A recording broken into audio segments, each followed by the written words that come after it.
用微光照亮夜晚，用温暖温润心灵。亲爱的朋友们，欢迎来到微光夜读。接下来开始我们本期故事，记得点击订阅并开启小铃铛。我是医生，一直瞒着我老公一件事没告诉他，那就是他不孕不育。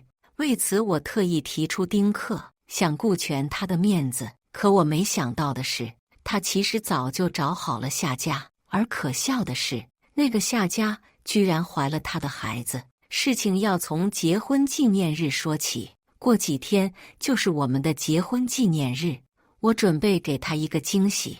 我从时间紧张、薪资较低的公立医院辞了职，换了一家口碑一流的私立医院，薪酬高不说，时间相对自由。然而我万万没想到，在我上班的第一天，我就看见了我老公，或许叫李健更为合适。就见向来成熟稳重的他，慌张地抱着一个大肚子女人进了我的妇科一室，头也没抬地求我赶紧救救他的老婆和孩子。我被一幕刺得心里抽痛，雷劈了一样愣在当场，眼泪突然就毫无征兆地掉了下来。躺在床上的是他的老婆孩子，那站在一边的我是谁？不等我采取什么行动，跟来的护士已经十分有眼力劲儿地把他推了出去。这情况由不得我选，纵然我这会儿恨不能掐死他，作为一名医生，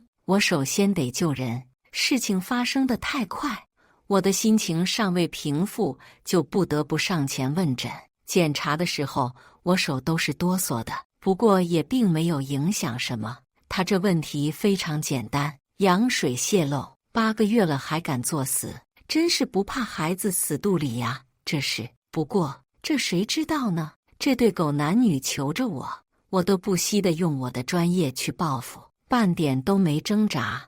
我已经开出了十分专业且敬业的医嘱，让护士把人推了出去。自然8个月羊水泄漏，各项产前检查不说，住院留观是板上钉钉的事了。老公把小3把送到了我的眼皮子底下，这是说出去敢信？且听李健那话的意思，两人起码好了8个多月了。想想最近每天晚上李健干的那些事，我就感觉恶心。我当即合了眼睛，强迫自己不去想那些令人作呕的画面。下一刻又觉得真特么，自己这一片真心为了狗。我狠狠闭着眼睛，感觉牙齿都在打颤。良久，我睁开眼，强忍着不让眼泪掉下来。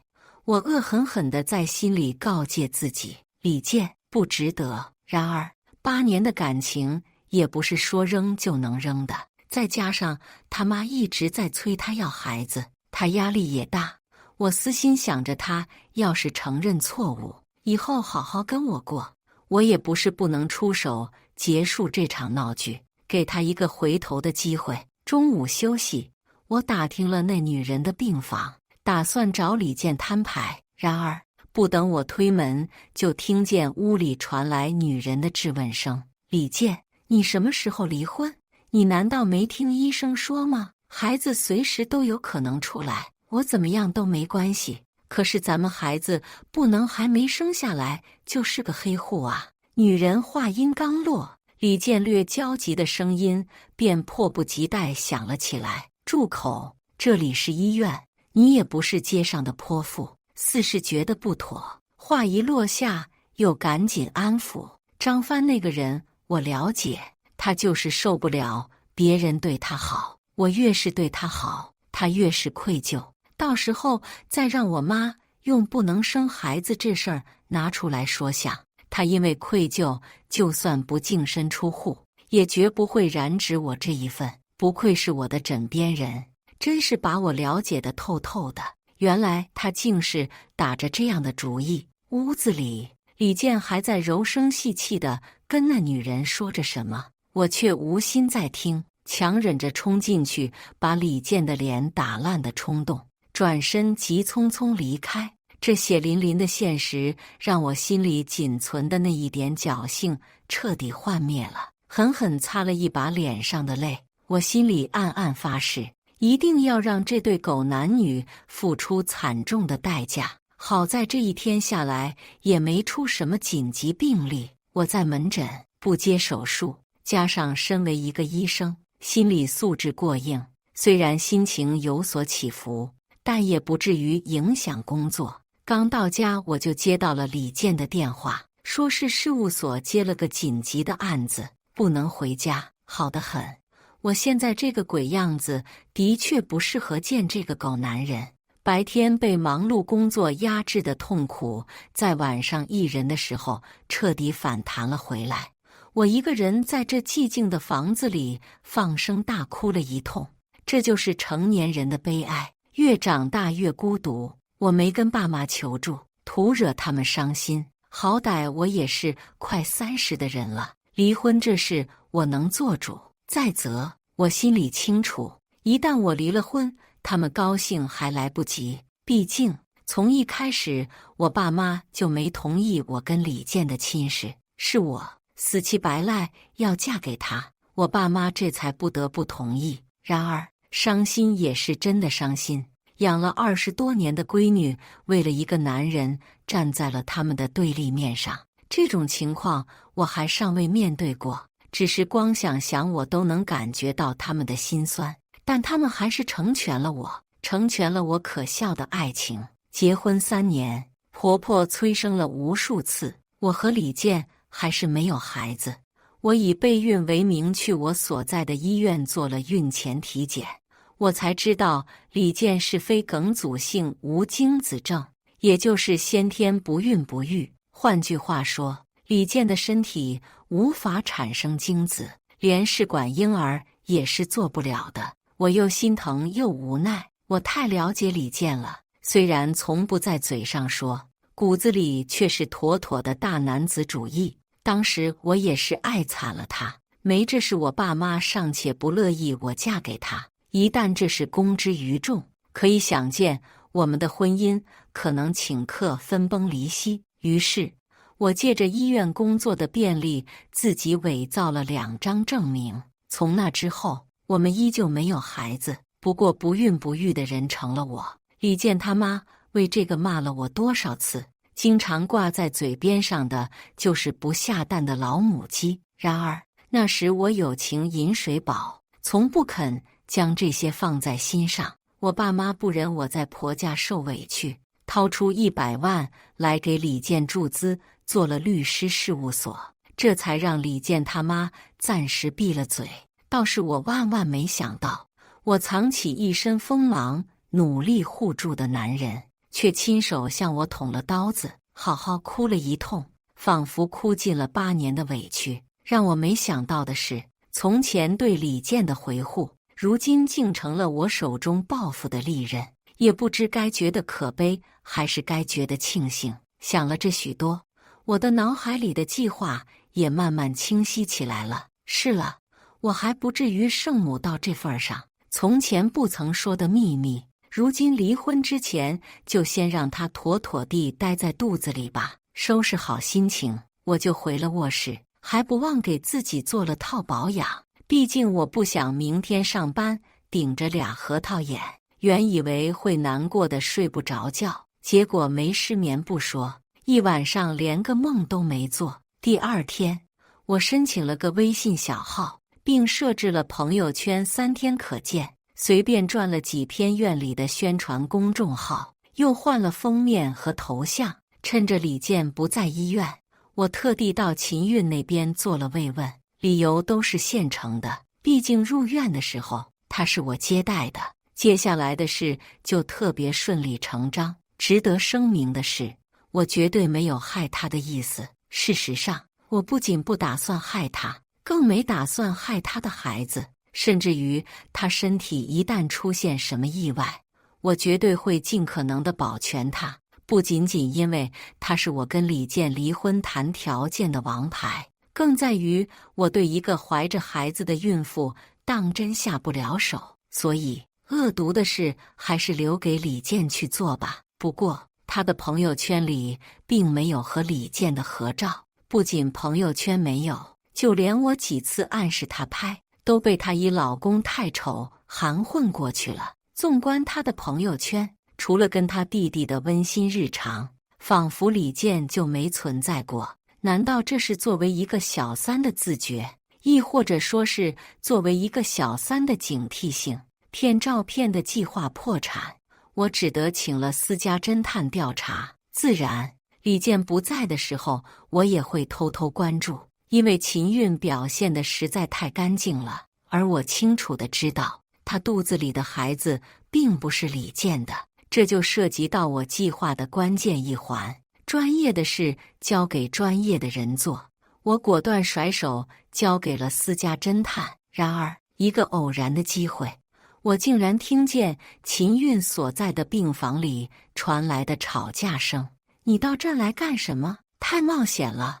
我再不来，老婆跟人跑了不说，连孩子都要跟别人姓了。秦韵，别告诉我你打算跟他真结婚？说什么呢你？还想不想要钱了？这年头的人玩的可真花，到底是走眼了。没想到这秦韵平常表现的老实巴交的，竟然也是个美杜莎。也对，能给李健生孩子的人，能指望他好到哪里去？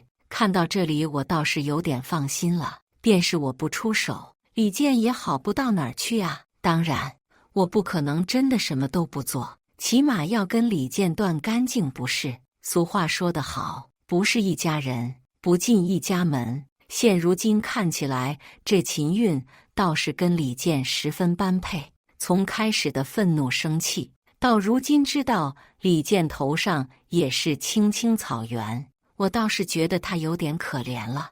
我不禁恶趣味地想，难道这就是传说中的绿人者？人恒绿枝，秦韵还是做了剖腹产，咱也不知道是因为等不及要改嫁还是啥，反正不是因为肚子撑不住。头天秦韵生了孩子，第二天大清早我就见到了李健和他妈。这两人来，显然是打算逼宫来了，还是纯属自愿的那种。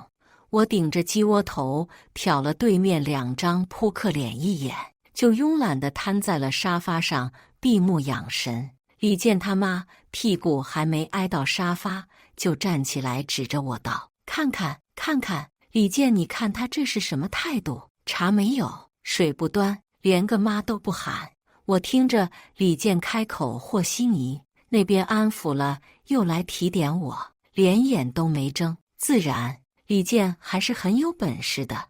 我没说话，也没给他俩造成半点不适，全局由他妈控场。从我踏进他家门，不守规矩到不孕不育，烂了800年的旧账，什么陈芝麻烂谷子的破事，李健他妈整整说了1小时，都不带重复的。李健只需适时的在中间插上1、2句，表个态，然后在他妈叙述了必须离婚的1001个理由中间，表现的情绪越来越紧绷，直到最后他妈把李家的祖宗搬了出来。我话撂在这儿，李家的香火不能断在你的手里，这个婚必须离。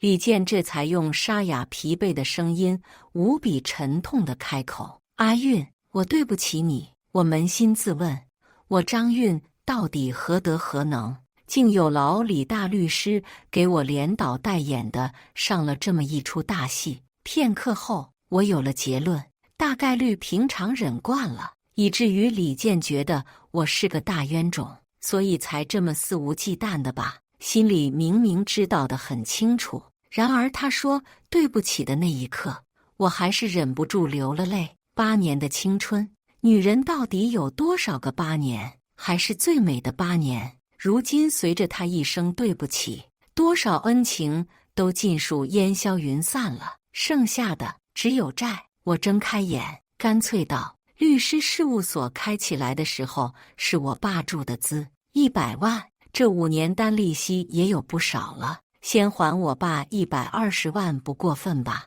加上这房子，你我这几年的收入都是婚后财产，该怎么分割？李健，你比我更清楚吧？”话落的瞬间，我清楚地看到了李健脸上的错愕、震惊，还有茫然。大概是万万没想到他戏都演到这个份上了，我竟能跟他算得这么仔细吧。倒是李健他妈听完我的话，一巴掌拍在大腿上，然后拔地而起，指着我的鼻子就大声骂道：好啊，你这个不下蛋的老母鸡！我说你怎么不说话呢？竟然在这儿等着呢！120万还要分婚后财产，你怎么不去抢？告诉你，没门儿！自然他的功力深厚，也不止这些，但也没必要一一赘述了。不如你们起诉吧！我凉凉开口，打断了李健他妈的滔滔不绝。终于，李健察觉到了我竟然冷静得如此不同寻常。阿运，我们夫妻一场，你竟是半点情面也不打算留了吗？别演了，李健，绿了我的你没资格跟我谈情分。说着，我甩出了之前打印好的照片，亮达，正是他跟秦韵的亲密照。下一刻，李健便淡然地连起了他脸上沉痛的表情，顺便打断了他妈的无理谩骂。他说：没用的，阿运，你爸当初是把钱送给了我，不是借给了我。打官司不划算的，律师送诉费会直接让你拿到的钱大大缩水。我冷笑：你以为我是为了钱？你的儿子等不得了，拖下去就上不了户口了。我就是要拖，坚持住啊！只要我不同意离婚，那孩子生下来就是私生子。李健他妈再次发挥了他骂街的功力。你这个恶毒的女人，你的心怎么会这么毒啊你！我怒极反笑，省下力气到法庭上骂我吧。李健到底妥协了200万，他应得痛快。我恨得咬牙切齿，毕竟200万对他来说也不是个小数。他越是痛快，就说明他越是在乎，越显得我那8年瞎了眼。恨归恨，该应还得应。我清楚地知道，要不是有秦韵肚里的孩子等着，我拿到手的可能还不到一半，更别提外头还有个秦韵虎视眈眈。而李健绝对不会想到，选择离婚并不是我最大的报复。这才刚刚开始，别看之前端的架子比较高，谈妥之后，李健立马就要求去民政局。我坚持他当场转账，一手交钱，一手签字。为了避免以后大家经常见面，我觉得咱们还是一次算清楚的好。李健整个脸沉得能滴出水来了，他妈也在一旁骂骂咧咧。我不为所动，到底逼着他在签字之前转了账。签了字，拿了证，奇迹般的我没难受，反而心情大好，差点笑出了声。刚刚折了一大笔钱的李健见状，脸都绿了。阿运，跟我离婚让你这么开心吗？这8年的感情都是假的吗？我不屑地嗤笑一声，要不是你背着我，孩子都有了，指不定我就信了你的邪。因为是协议离婚，对外只说是性格不合，工作人员并不知道具体原因。然而李健非要把脸伸过来找这个难堪，我自然也不会圣母地给他留什么体面。我说话声音不算大，却足够叫在场的人听得清清楚楚，虽不至于指指点点，各种鄙夷的目光到底就打在了李健身上。瞬间，李健的脸就黑得阎王似的，他妈到底老江湖了，当即口吐芬芳，骂出来的词都不带重样的。别说，效果也是有的，毕竟不下蛋的老母鸡杀伤力是非一般的大，倒是让吃瓜群众都头大，不知该信谁了。不想理会李健他妈的疯狂谩骂，我转身就走。倒也并非是我标榜自己高尚，我是纯粹觉得，比起跟泼妇开撕这种不痛不痒的发泄，带给李健身体和精神的双重折磨才是我的追求。李健他妈自然不知道我的想法，而我这种停也没停，理都不理的冷处理，显然惹恼了他。告诉你张运，刚离婚我儿子就有了孩子，你离了我儿子，什么都不是，我就看谁会要你这个不下蛋的老母鸡。我脚步一停，转身笑得一脸灿烂。那就请您帮我好好谢谢您孙子。我特意将您孙子这3个字咬得贼重，可惜他们只以为我是嫉妒秦韵有了孩子，又哪里会追究这里头的深意。不过我才不会傻不拉几地提醒他们给别人养儿子的事实。拿到离婚证，我果断跟家里打了电话，这么大的事总不能再瞒着他们了。离婚连带着李健不孕不育的事一起告诉了他们。爸妈很高兴我能浪子回头。我去上班的功夫，我爸已经找了搬家公司把我原来的房子搬了个空。用我爸的话说，这房子里的东西当初都是他给我置办的。便是离了婚，糟心不想要卖废品，也不能便宜了李健。对此我只能说一句姜是老的辣。我把李健不孕不育，秦韵却给他生了孩子的事情告诉了我爸妈。意外的，我爸妈坚决反对我再插手李健的事。用他们的话说，恶人自有恶人磨，没得为了这种人渣脏了自己的手。跟5年前执意结婚不同，这一次我果断听了他们的话。为了彻底跟李健断绝关系，我选了一家离家近的医院上班。然而3个月后，李健竟然再次找上了门，果断被我爸打了出去。他不死心，把我堵到车库，哭求我的原谅。此时的他哪有往日半分光鲜，头发像是好多天没洗，身体穿的衣服也一股子馊味，瞧着那样就差上街乞讨了。以前他体面光鲜，我尚且毫不留恋，这回他自食其果，我更不会有半分怜悯。阿韵，不孕不育的竟然是我，对不对？你怎么这么傻？假如你早点跟我说，我也不会犯傻呀。见识过他的演技，他这会儿说什么我都不信。再者，信不信的有什么重要呢？放下了，起开！我立刻出声，毫不留情。然而此时李健大概是把我当成了救命稻草，哪肯轻易放了我，当即一把抱住了我。阿韵，我不起，我不起，我错了，阿韵，你给我一次机会。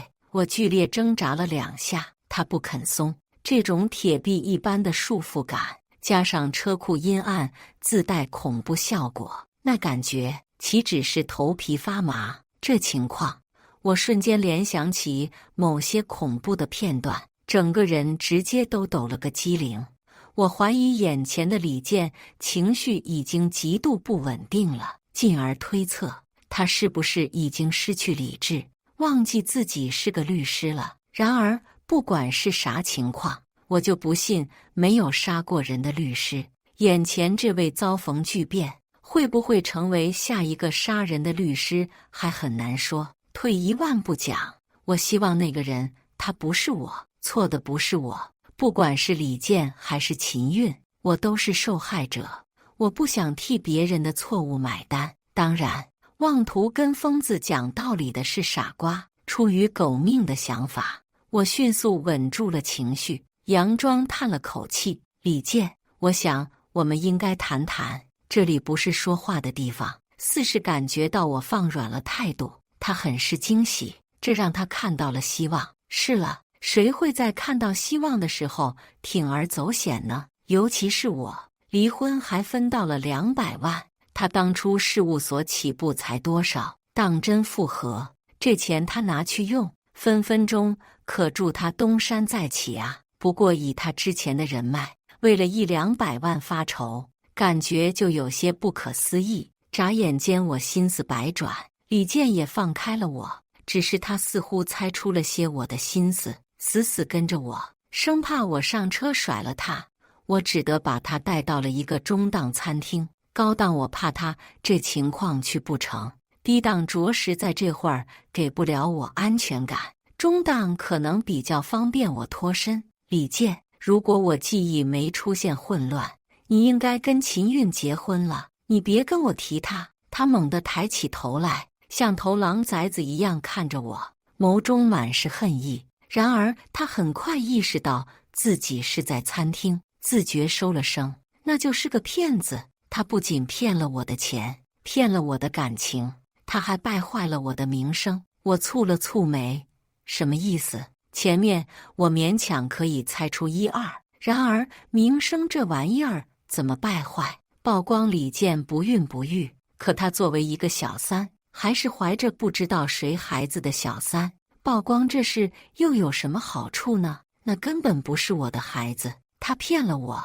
我根本就不能生。说话的时候，他显得很痛苦，右手紧紧攥住，摁在桌子上。为了给孩子上户口，我给了他80万彩礼。第二天，大人孩子就一起消失了。骗了钱，他们还不放过我，跟我说什么我根本不是个爷们。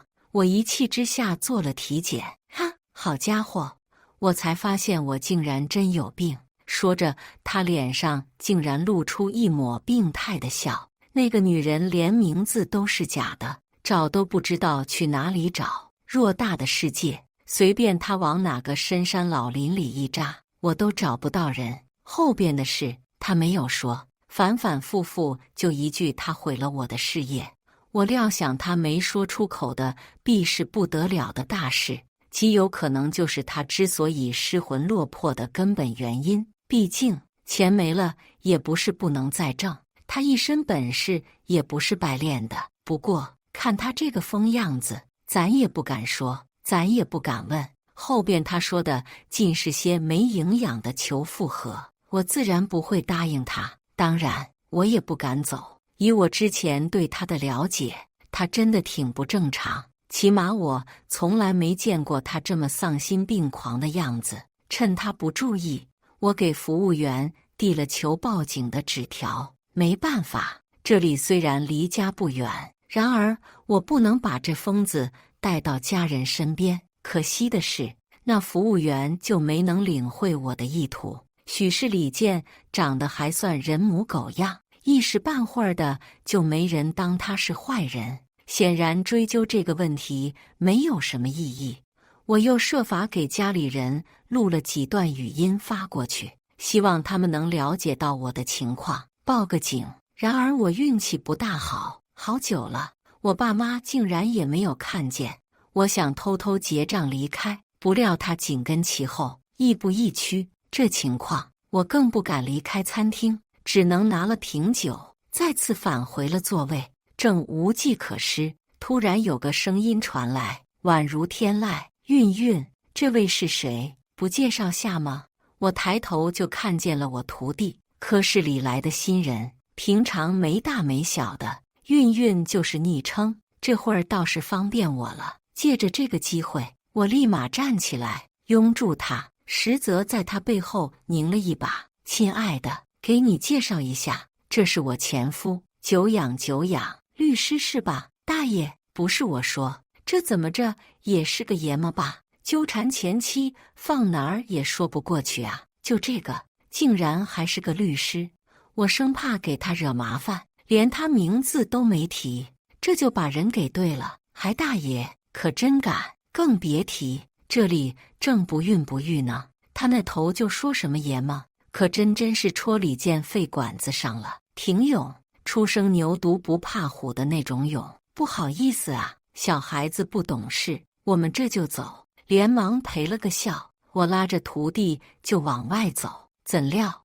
李健腾的一下站了起来，大庭广众之下朗声开口：“张韵，你竟然老牛吃嫩草，怪不得要离婚呐！感情是有了新欢。”我都快被他给气笑了，真不知道这脑子是什么构造，张口就倒打一耙。不过我才懒得跟他争辩，不与傻瓜论长短是基本常识。更何况在我眼里，李健已经半疯了，强行拽上徒弟就走。然而我制住了徒弟，就管不了李健。就见他竟然不知从哪儿拿出来刀子就冲了过来。我天，这特么早就预备杀了我了吧？得亏把他从车库骗了出来，不然今儿就交代了。这会儿虽然搞不好，也要交代。不过李健这故意杀人罪是跑不了了，自带匕首，故意杀人，还在大庭广众之下，一堆人证，这真不像个律师能干出来的事，所以我觉得他疯了。我使劲把徒弟推向一边，避免他受到波及，然而就没有推动。鉴于这种情况，我只能一边推一边朝李健喊：骗了你的是秦韵，毁了你的是秦韵，你杀我这不是有病吗？冤有头，债有主。怎料李健百忙之中就喊出了我毕生难忘的话：你明明知道我不孕不育，竟然没有告诉我，这尼玛，我是服气的。咱也不知道人家怎么做到的，人家不躲就算了，竟然还上前一步，长腿一踢，李健手里的匕首应声掉到了地上，胳膊直接砰得弹到了头上。这还不算，我徒弟竟然上去就把李健的手扭到了背后，大声喊道：快打电话报警，都别从这儿过呀，别破坏现场，一会儿警察还要取证。喊完，这小子还虚捏了一把额头上并不存在的汗，好险，得亏小爷练过，不然就在这大爷手里了。我这嘴贱的毛病是改不了了。这次再没什么意外，警察很快来了餐厅，把李健带走了。作为受害者，我自是要去做笔录，徒弟也没能幸免，托我的福去公安局溜达了一圈。李健摆明是搞事情，很可能是不想活了，才弄了这么一出。我不大想深究他这背后的动机，毕竟光想着有人想弄死自己就足够毛骨悚然了，这是瞒不过，自然少不了要跟爸妈汇报。当即两人又是一阵劫后余生似的感慨，死活要来找我，被我小徒弟挡下了。没错，小徒弟长本事了。爸妈知道他是我的救命恩人之后，威信大大增加，远远超过了我自己。从警察局出来就很晚了，我就无比庆幸地感叹了句：哎呀，今个幸好遇到你小徒弟，要不然师傅这条命都要交代了。怎料他痞痞一笑：师傅，您怕不是对遇到这个字有什么误解？我可是开车半个小时才到你这，下次能不能找个近点的地儿？说着，这臭小子竟然还揉了揉我的脑袋，简直大逆不道。师傅的脑袋是弟子能摸的吗？不过听他这话怎么这么奇怪？不对吧？我爸妈不认识你啊。邻居，师傅，您这可是卸磨杀驴呀。小弟甘拜下风，这小子惯会搞怪。我不理他。师傅，您看一下手机，自个儿发的求救信息也能忘？我立马拿起手机查看，果然就看见了我给他发了好多段语音。怪不得警察没有来，可真难为他能领会到我发这些的企图，否则今儿就凉凉了。为什么没报警？小徒弟贫道：这么好的英雄救美机会，找警察我不是傻，救美，呵呵。我暗自嘲笑小徒弟，他不是眼里进了屎，就是趁机抬高自己的身价，也就不以为意。不过这不影响交流，拿命英雄救美，小瞧我了不是？那菜鸡，我一个打10个也能把他打趴下。可拉倒吧，从来没见过，怎么知道是弱鸡哟？这话我信我就是猪。果然，我还是有点智商在身上的。有了救命之恩，我自己对我徒弟颇为照应，直到有天他跟我求了婚。这突如其来的求婚可真叫我傻了眼。我把你当徒弟，你却想泡我，我是你师傅，不是吧？韵韵，杨过都能娶小龙女呢，我比你大3岁不正好？女大3抱金砖，我有婚史。可拉倒吧，小韵韵，这年头结没结婚有啥区别？呸！谁年轻的时候没遇到过人渣呀？我竟无言以对。我以为小徒弟是在开玩笑，然而他就很正经。同科室不许谈恋爱，他竟然转了医院。最无语的是，他还偷偷搞定了我爸妈，一回家就被催婚。妈，你都老大不小了，你那小徒弟不错了，心眼好，还能保护你，人长得也好。爸，的确是老大不小了，快定下来搬出去，打扰我和你妈过二人世界。这是当爸妈的说的话。独生女的我，头一回在爸妈那儿感受了一把嫌弃。行吧，我跟小徒弟在一起了。羞羞羞！至于李健，故意杀人罪名成立，然而就没能让他如愿吃花生米，就是可能要吃一辈子牢饭。后来我从一朋友那里听到了李健那天未能说出口的故事。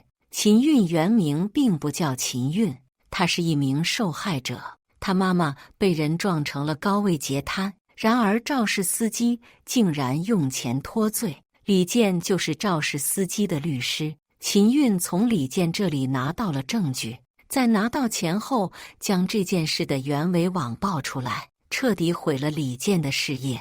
至于他不孕不育的事，更是被贴得到处都是，家门口、小区、事务所，无处不在。杀人诛心，秦韵的确是个中好手，不得不承认，相比之下，我弱鸡了很多。